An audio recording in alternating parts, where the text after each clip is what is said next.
Magandang araw po sa inyong lahat. Pakita ko lang po sa inyo itong mga ginawa ko para po baka po makatulong sa iba. Yan po yung tutorial natin nung nakaraan na may rivet na may lock. Ay iniba ko naman po ng style. Ganyan lang po.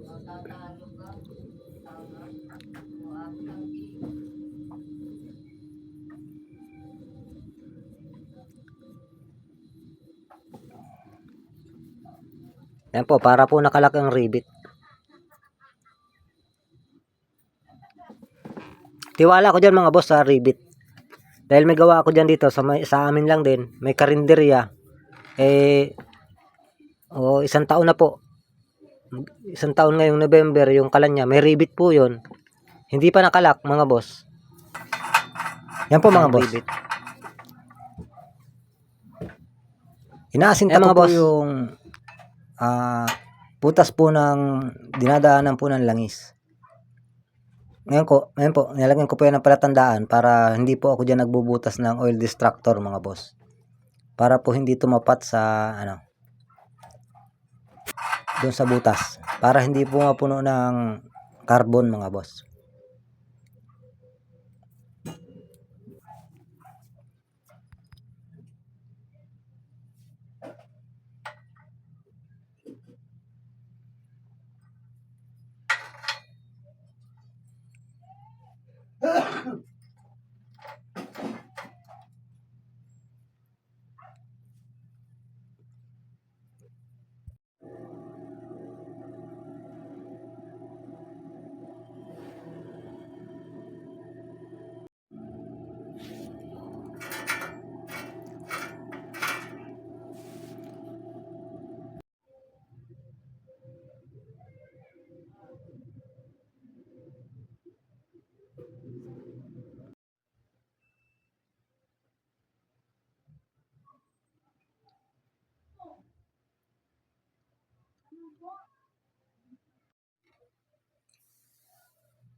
Pakita ko nga po pala mga boss tong paano ko po to ginawa.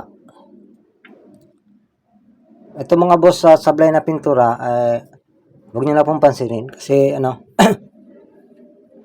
hindi pa finish ang pintura po nito. Kaya pag kukunin na, pipinturahan ko po yan ng panibago.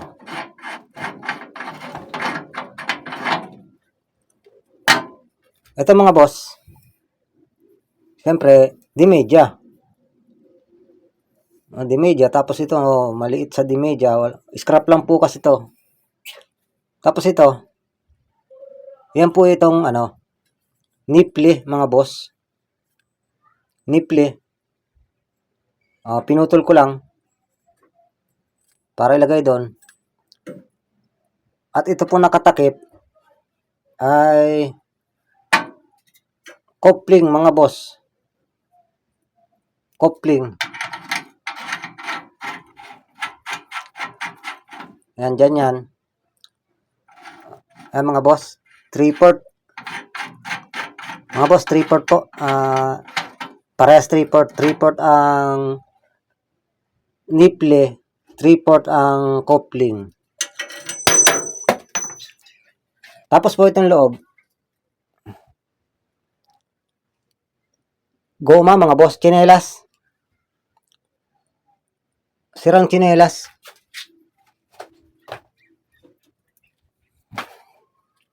Ayan po. Sirang tsinelas lang. At least po ano yan. Ano siya? Hindi makakapasok ang hangin pag isinarado natin to. Ano lang naman po ito. Baka sakaling makatulong. Gumana po yan mga boss, kahit ganyan-ganyan lang. Yan. Sisigurado lang natin na yung tsinelas tatama ron sa dulo. Sa dulo nito mga boss. Alam po. Okay. Tapos po ito, sinusukat ko yung ilalim. Nilalatagan ko muna yan dyan ng kahit kanong diretsong kahoy, sinusukat ko yung flooring, no? Sinusukat ko tong dulo nito. Doon. Sinusukat ko yung flooring noon at sinusukot ko ang dulo po nito. Ngayon, mag-ataas na lang ako dito ng 1 cm. Mga boss. Papaapuyin po natin tong isa. Ipapa-airtest po natin.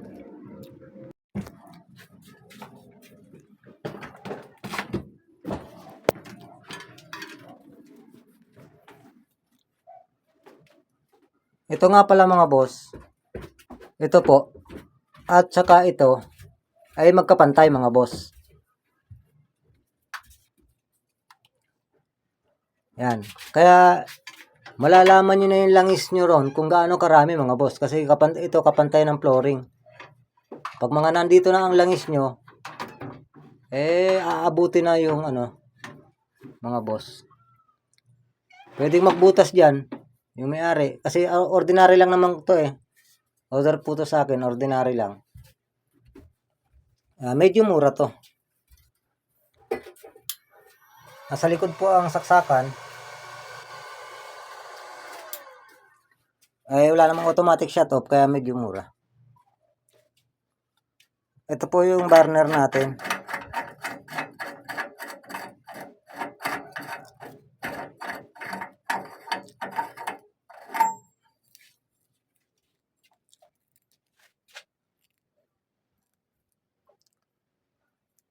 Ayan mga boss. 4 oil distractor. 8 po sa baba. 8 sa unang layer, 8 sa pangalawang layer, 4 sa pangatlong layer. Sa pangatlong layer 4, sa apat na layer 4 at dito po ay 13. 13 lang po kasi ang inabot ng loob.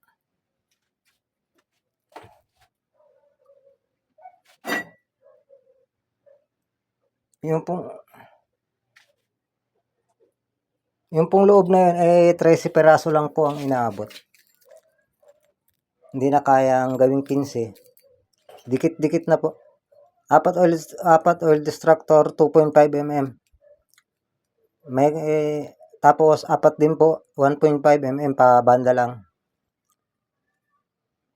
Sa pangalawang layer angat lang po ng siguro mga 8 mm o kaya 1/4 mga boss sa inches. Sa inches angat po kayo ng 1/4 galing sa unang layer. 8 rin po yan. Ang 4 po dyan 2 mm, ang 4 1.5 mm. Pabanda lang po. Pwede naman pabanda po yung Tapos dito pangatlong layer natin ay 4 po para po ito dun sa hindi nakapanood ng mga naunang gawa ko. Dito galing po to dito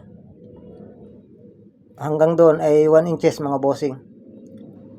4 din po yan 1.5 mm at galing naman po dito hanggang dito ay 1 inches din.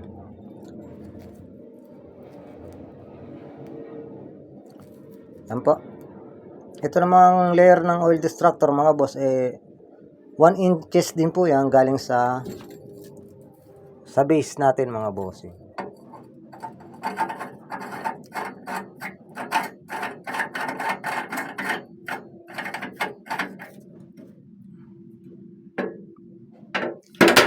Shit. 3.5 mga boss ito. 3.5 ang burner. Ito po saktong 4.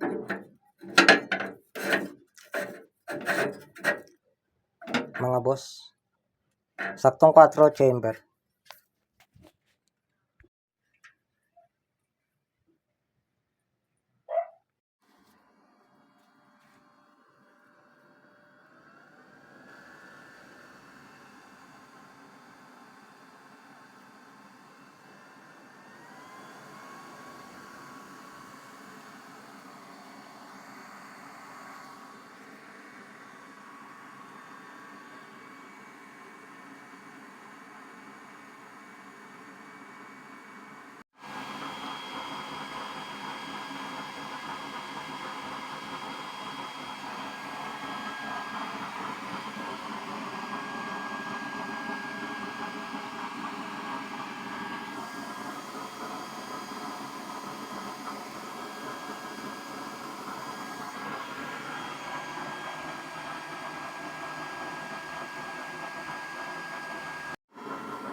On.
Ayan mga boss, oh. Wala pa sa kalahati ang adjust niya. Yan lang po ang advantage dyan, mga boss. Hindi maki-blower. Lagay po sa kalahati. Hindi po siya maki-blower. Malakas ang apoy. Hindi persado ang blower natin, mga boss. Ang disadvantage naman po niyan ay sa pagpapahina. Mahina po. Hindi po siya nahina ng motodo. Ang gamit po natin blower, hindi po tayo nagpapalit, mga boss. 1.2 amps pa rin. Mababa po ang amperahe. Pero hindi na po na isasagad, mga boss, dahil po sa mga butas po natin. Malakas na po, parang 2.85 amperes na rin po yung blower natin. Maraming salamat po sa nagsusubaybay. Magandang araw po sa inyong lahat. Doon po sa kapupunta lang po sa channel, kung nagustuhan nyo po itong palabas, makikisuyo po ako. Pa-subscribe naman po ng channel. Thank you. Shoutout nga pala po dun sa may-ari, kay Sir Ray, tiga Caloocan, mga boss. Tiga Caloocan.